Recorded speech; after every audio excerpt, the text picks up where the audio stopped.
Hey y'all, welcome to Fitting and Homemaking. My name is Sarah, and today we are going to be making a gingerbread bundt cake. So as you can see from the spread, we're baking. It's going to be wonderful. This is a recipe that I make every winter. I really enjoy this cake. It's got a deep variety of flavors in it.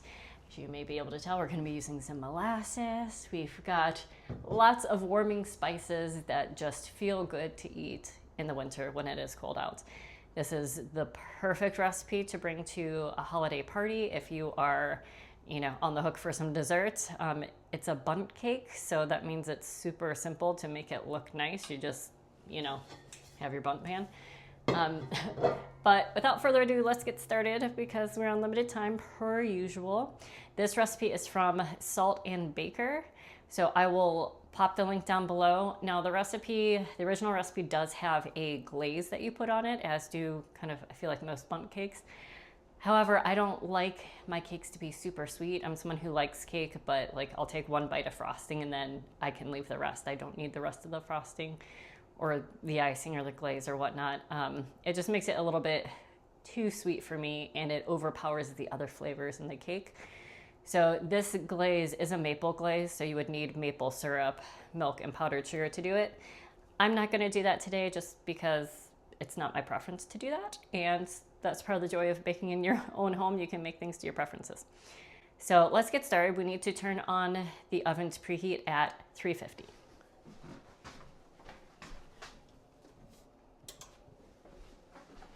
All right, done, yay. All right, then we're going to mix our dry ingredients in here, and then we'll put our wet ingredients in here, mix them together, and then mix the two. So I have prepared a few things, pouring them out just so I didn't have to concentrate quite so hard, because you guys know when I need to concentrate on baking stuff and I'm filming, it's really easy for me to screw it up. So first we're gonna start with 2 3/4 cups of flour. So don't be lazy and scoop it in there. Get yourself a spoon and scoop it in here so that it's actually properly leveled and everything. And I say that I'm going to do a very lazy leveling. I should have a knife over here, but I never level it with a knife. Let's be honest.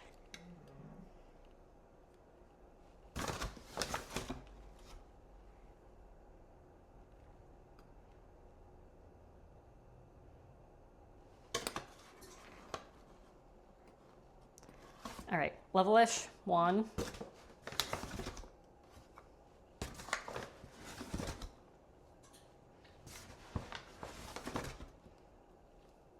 Oops.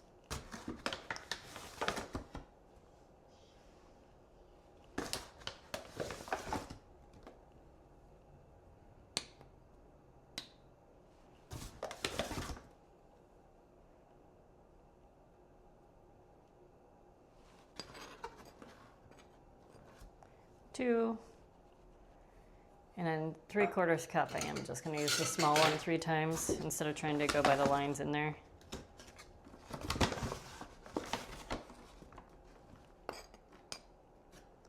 1.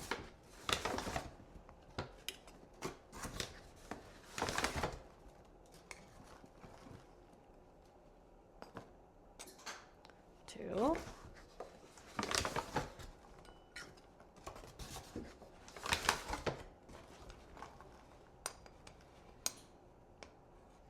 3. All right.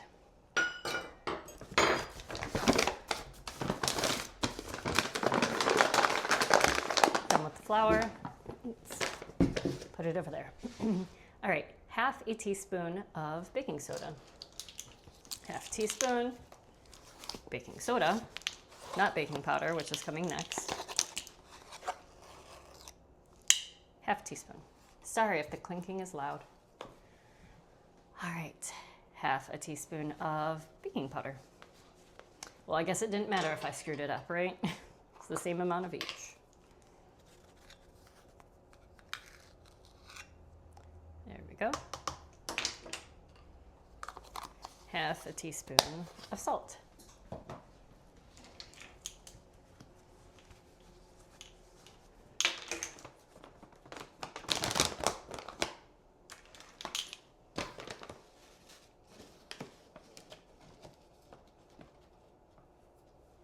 Now, I don't know why, I always feel the need to like crush this up a little bit. I guess I need to get a mortar and pestle at some point.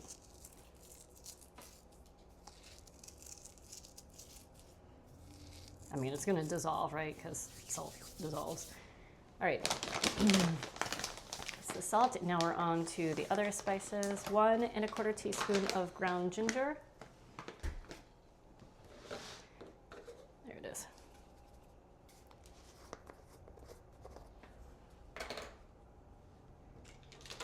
I can never remember if the teaspoon fits in here. Yes, it does.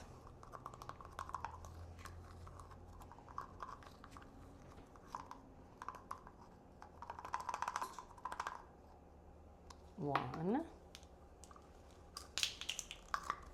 I'm getting low on my ginger, folks.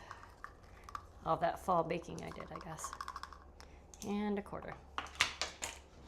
And I tend to measure a little heavy on the spices anyway. 1/4 teaspoon of allspice.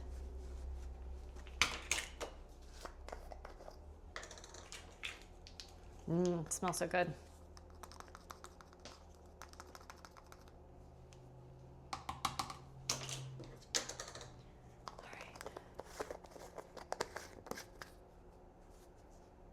All right. 1 teaspoon of cinnamon.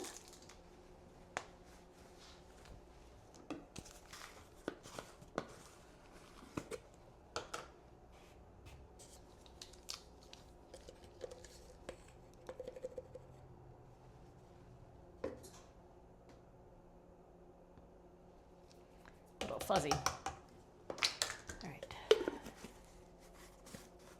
And then 1/4 teaspoon of ground nutmeg. Oops, don't want that to pop open.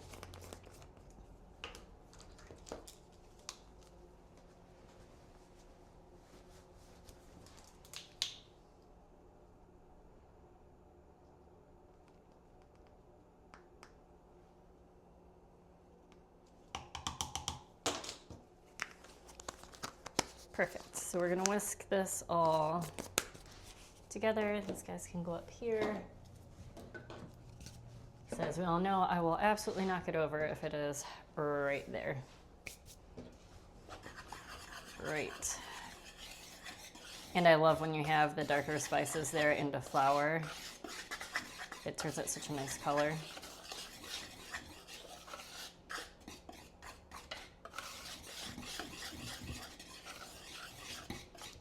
And whenever I have something with baking soda in it, I always tend to like overly mix it, because I've definitely had baked goods before where I've bitten into a big chunk of baking soda. Usually that happens with like pancakes or something, right? And it's really gross. I don't like it at all.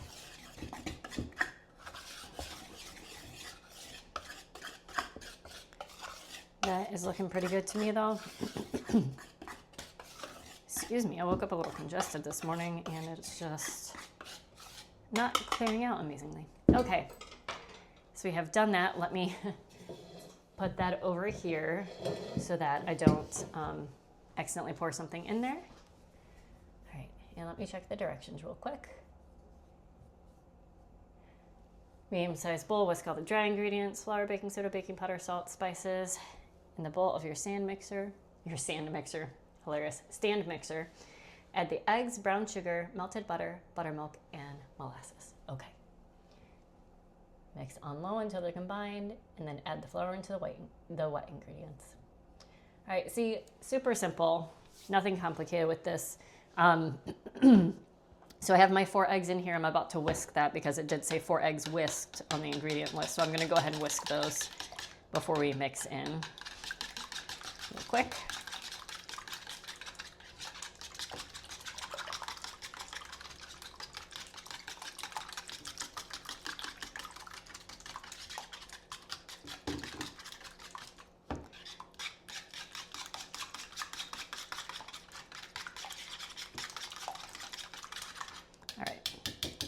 Looks okay. Put those in the mixer. Go ahead and put that in the sink. Okay, I got a little bit on my hand. Let's wash that off.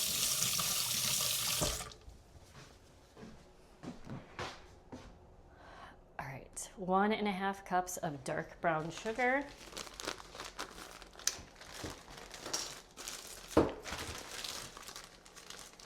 So I'm just going to use the 1/2 cup one and go in here 3 times because it's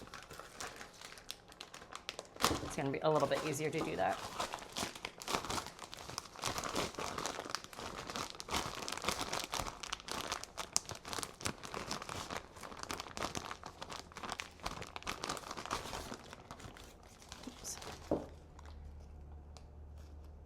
Take that harder chunk out there.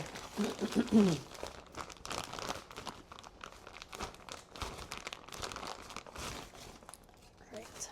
1. So I need 3 of these. Goodness.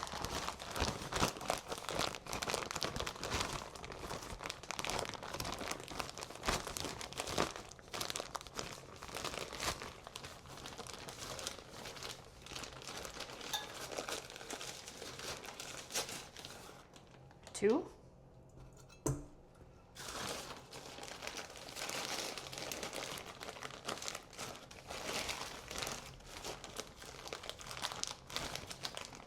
I love on this bag, it says dark brown sugar, great for baking.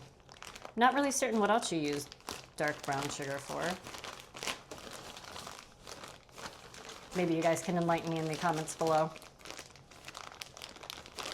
Maybe I've been missing out all my life on alternative uses of a dark brown sugar. All right, 3. So that's 1.5 cups if it'll come out. There you go.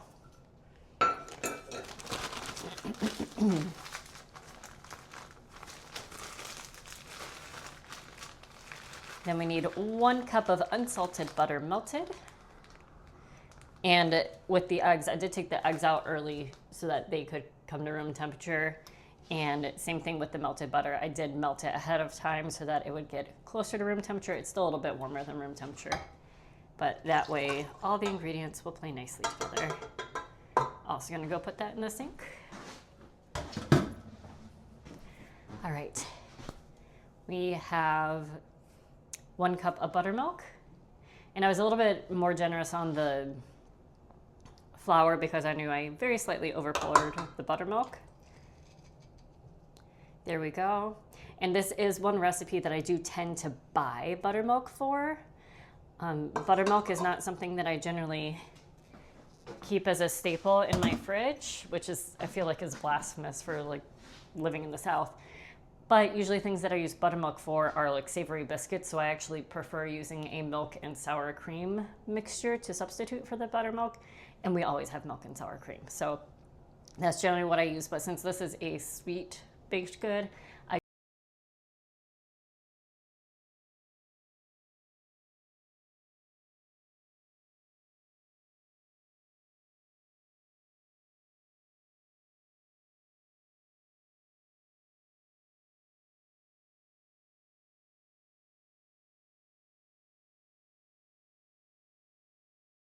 cup of molasses.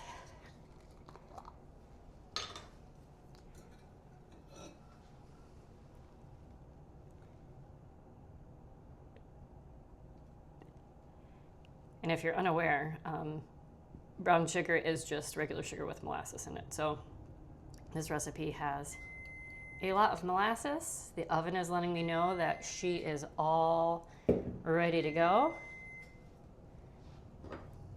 And some people, like just with honey, you can spray, I didn't do it, but you can spray your measuring cup to get it to come out a little bit easier. So that you're getting the absolute full amount in there. I'm just gonna scrape it out with this spoon though. All right, and that's also going to go into the sink. All right, and that is it. I'm gonna go wipe off this rim and put on the lid because inevitably if I do that later, I'm gonna tip it over and it's gonna go everywhere. So let me just get this wiped off so the lid won't be horrible to try to get off the next time. Okay. Fantastic.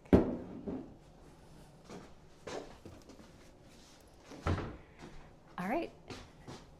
double check the directions. We just mix it and then put this in.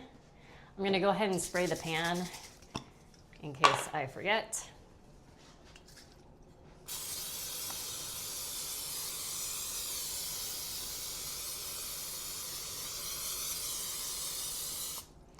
And I waited to do that because I didn't want all of it to drip down while we were doing this. All right. Get her locked and loaded here. Uh-oh. Something not on all the way. That is on.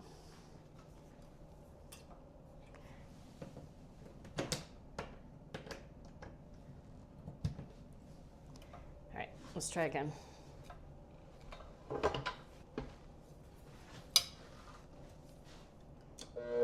we go.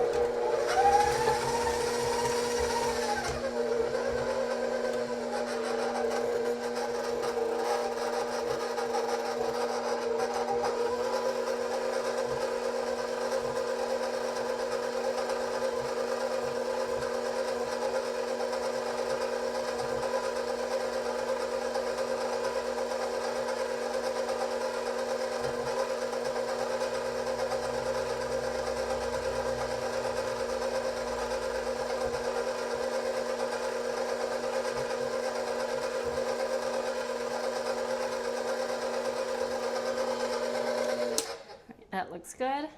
So I'm going to pour this in little bit by little bit and mix in between. Or I'm going to pour it on the table.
All right, that looks good.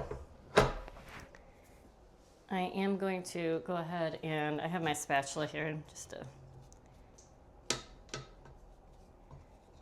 we'll mix this in just a little bit more with the spatula.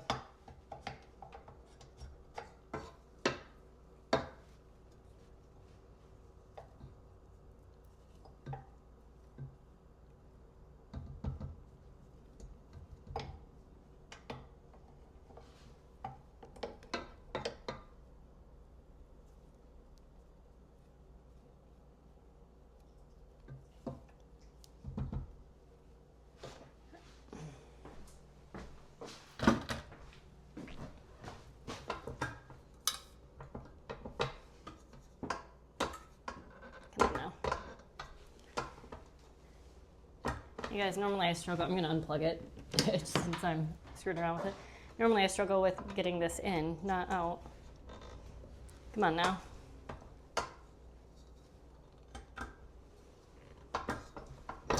There it goes. If you want to see me struggle getting that in, go back to some of my earlier baking videos. Gotten a little bit quicker at it, but now I just do it before I start filming because it's just easier to get it set up and not waste the time doing it. So I do see some stuff on the bottom here. I think we need to adjust the depth of our mixer here. So I am just getting the stuff off the bottom that it didn't quite get to.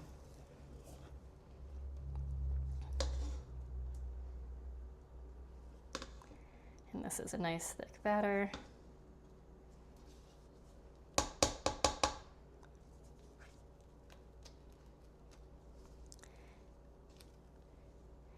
few bigger chunks of brown sugar in here.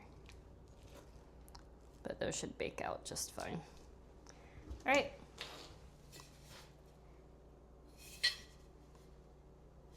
Even that short amount of time, some of this settled a little bit, but that is fine. Pour this in.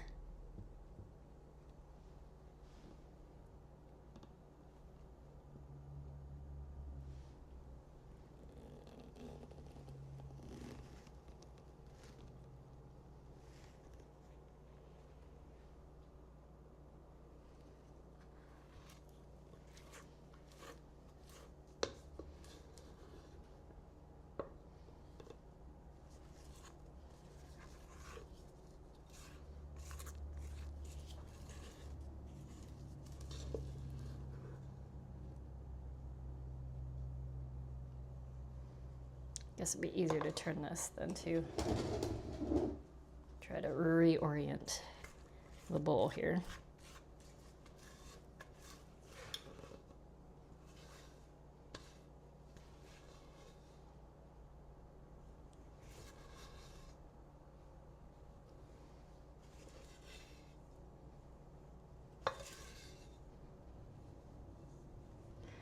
Right.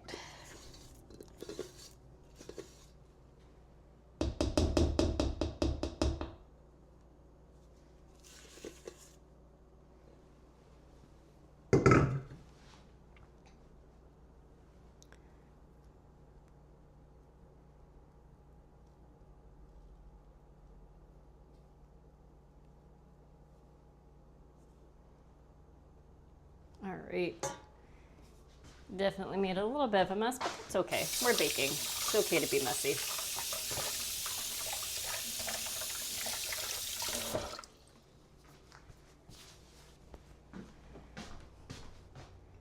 Get that off so it doesn't burn. So that we don't smell yuckiness when we only want to smell wintry happiness. All right. So that's what it looks like. It's going to go in the oven at 350 for 40 to 50 minutes. And then we need to let it cool in the pan for 10 to 15 minutes before turning it out onto a plate or my little cake thing. All right, so let's go put that in and we'll get a timer set.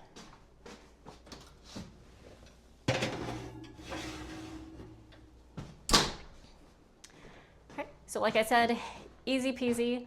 I'm going to go ahead and get this stuff put up and cleaned up, and then I will see you. Oh, wait. Goodness gracious. That would have not been cool to forget to actually set the timer. I'm going to go ahead and set it for 50 minutes because these things always take a little bit longer, I feel like, or maybe it's just my oven. But I'll set it for 50 minutes. Now the timer started. Now I'm going to clean and tidy up, and I will see you guys when it's time to take it out of the oven. All right, y'all, my timer is going off. Let's see if it's done. Relax, I got this. Actually, 2 would probably be better since I need to get both of them out. Ooh, that looks delicious. Let's close this up. Let's poke this bad boy with a toothpick. Ooh, it feels like maybe it's a little bit more time. Ooh, that came out fairly clean. This is a very moist cake.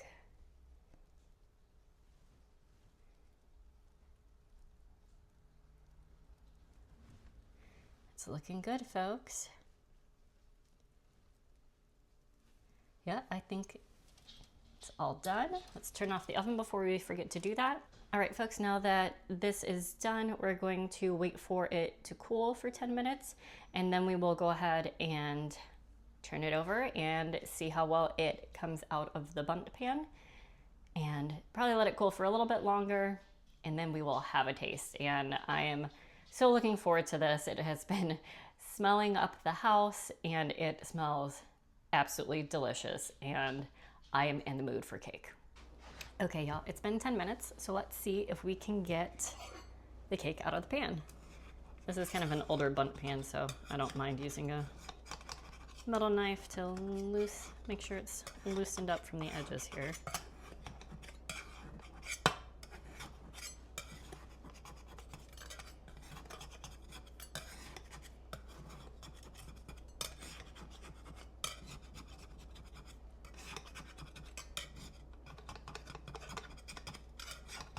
All right, I think that's where I started, and I always forget to loosen up the middle part, so let's do that too.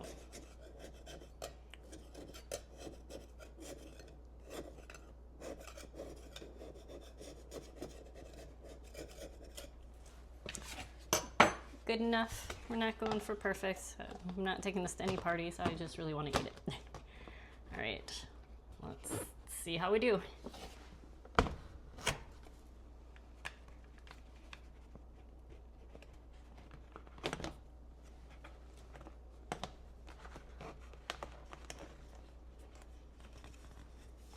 Well, that's not a great sign. Okay. Try to get it loosened up some more.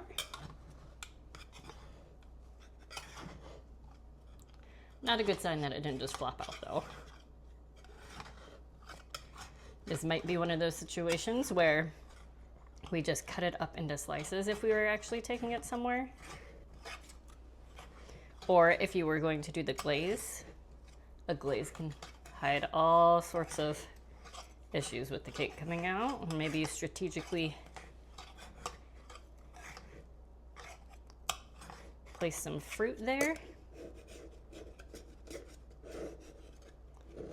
And get at this middle part a little bit more than we did before.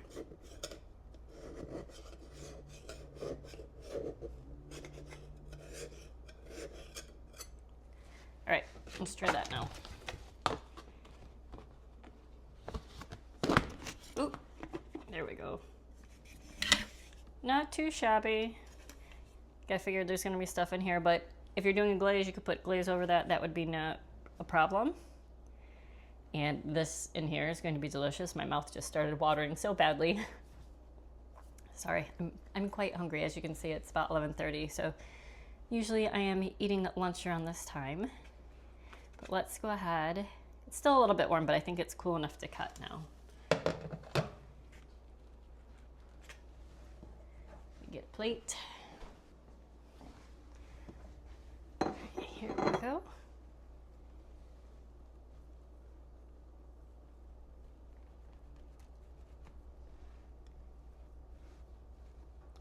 Ooh, it's nice and warm still. Usually you'd want to wait to cut it until it's not quite so warm. But like I said, I don't care what it looks like. Ooh, yum. That is definitely done all the way through. Some of the crumbs there.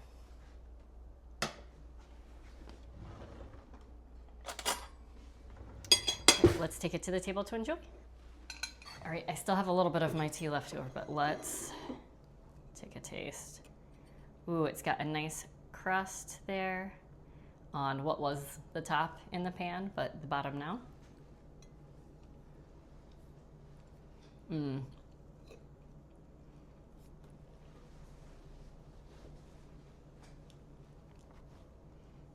Like most spice cakes, like I would consider gingerbread to be a spice cake.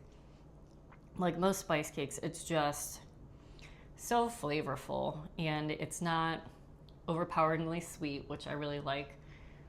It is sweet because it's cake and there's a crap ton of sugar and molasses in it, right? But that's not the first thing you register, if that makes sense.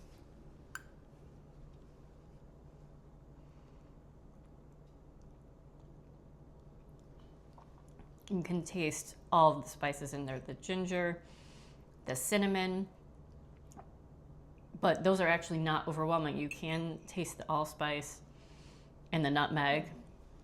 I apologize, my mouth is watering so badly right now because of this. And there's a great depth to the flavor where you can taste the different notes of everything in here. It's a wonderful texture. It's very moist. You can see it's kind of breaking up into these chunks.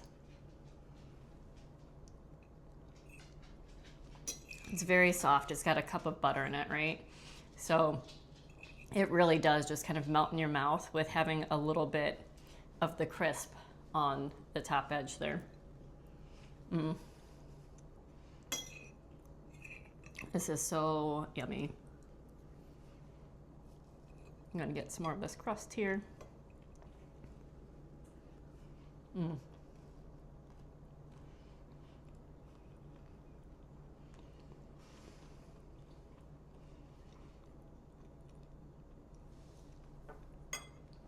The difference in texture between the crust and the softness of the cake is a really wonderful experience. That's when I did my apple cider donut cake, which was also a Bundt cake. One of the things that I talked about really enjoying the apple cider donuts from Edward's Apple Orchard from where I grew up was the difference in between the crispness of the outside and the softness of the inside. And this cake has the softness like the inside of that. And you get just a little bit of the crunch on the outside that's similar to the crunch in that. So I really love this. It tastes like winter, it tastes cozy, it's spicy, it helps warm you up from the inside out. And I'm just so happy that today was the day that I finally got to bake this season, because I wanted to bake it a few weeks ago and I just unfortunately couldn't get around to it. So I'm going to enjoy the rest of this piece with the rest of my tea. If you want to see more baking content in addition to my other homemaking content, please comment down below if you have recipes that you'd like to share that you traditionally make in the winter. I would love to find those out. Like I said before, the recipe is going to be down in the description, so you guys can go to that website and you know, if you want to add the glaze and that sort of thing, you can do that. But please like the video if you enjoyed this. Subscribe, hit the notification bell. I am going to be posting through the holidays, so I will see you the next time. Bye.